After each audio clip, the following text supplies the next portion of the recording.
වාත සමුත්‍රාණ ආබාධ, පීත සමුත්‍රාණ ආබාධ, සෙම්ම සමුත්‍රාණ ආබාධ, උතු පරිණාමජ ආබාධ ආදී වශයෙන් මෙහෙම විවිධාකාර ආබාධ හැදෙන මේ කයට තියෙනවා. මේ කයේ ස්වභාවය. ඒ කියන්නේ ඒවට ගෝචර වෙලා හිටන් යම් යම් ආකාර ප්‍රතිචාර දක්වනට ඇතිවෙනා වූ විවිධ රෝගාබාධයන් ගෝචරෙන එකක් මේ ශරීරේ. ඒක එක පැත්තක්.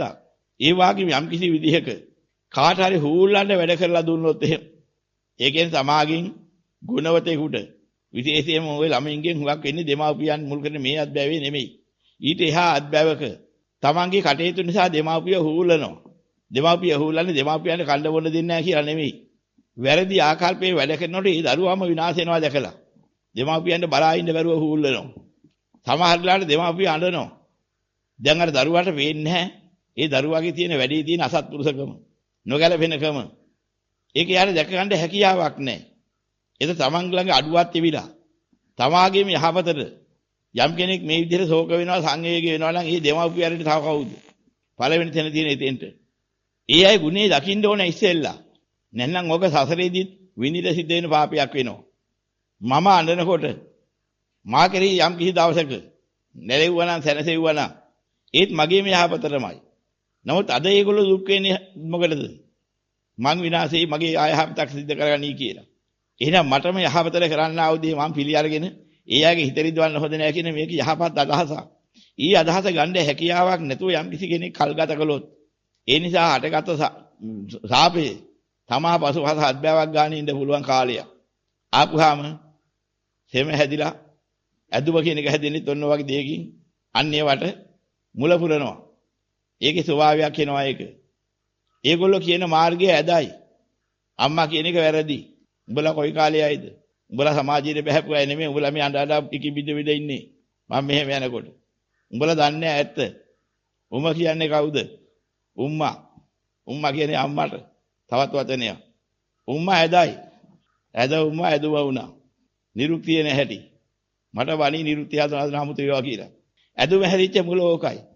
උම්මා ඇද කරපු නිසා තමයි ඇදුම වුනේ. ඇදුම වුණා. ඇදුම කර්ම රෝගයක් කියනවා. ධර්මයේ පෙන්වන එක කර්ම රෝගයක්. මොන කර්මෙන්ද? උම්මාට ඇද කරපු එකේ රෝගේ තමයි ඇදුම. මොන කර්මෙන්?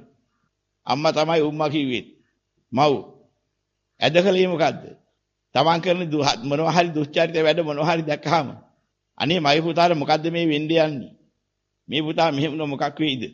ඊකිරි සංවේගයෙන් දුක් වෙනවා. දුක් වෙන උම්මට ඇද කරලා යනවා. අන කර්මයේ හටගත්ත හැටි විපාකයේ මුල. ඒකෙන් හටගත්ත විපාකේ තමන්ට හුල අදින්න වෙනවා. ඇදුනහම මොකද කියන්නේ? අන්න උම්මට ඇද කරපේක ඇවිදිලා. ඇදවම උඹ ඇදහන් ඉති. ඉතින් මේවා කරන්න දෙයක් නැහැ. මේවා මට වැන්නක් කියන්න වෙනවා. මේ නිරුක්ති වලින් හේතුඵල හැදෙන හැටි. සංසාරේ අපිම කරපු අපිට ඵල දෙන හැටි.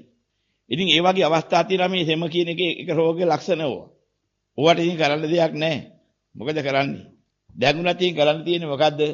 දරුවෙක් උනා හරි හුරු පුරුදු කරගන්න ඕනේ. මොනවා හරි අතහිත දීලා හිටන් පිරිකරක් හරි පූජා කරන එකක් ඒ උතුම් ගුණයන්ට පූජා කරලා පුතේ මෙහෙම කියන්න කියලාවා කියලා හරි කරවන්න ඕනේ.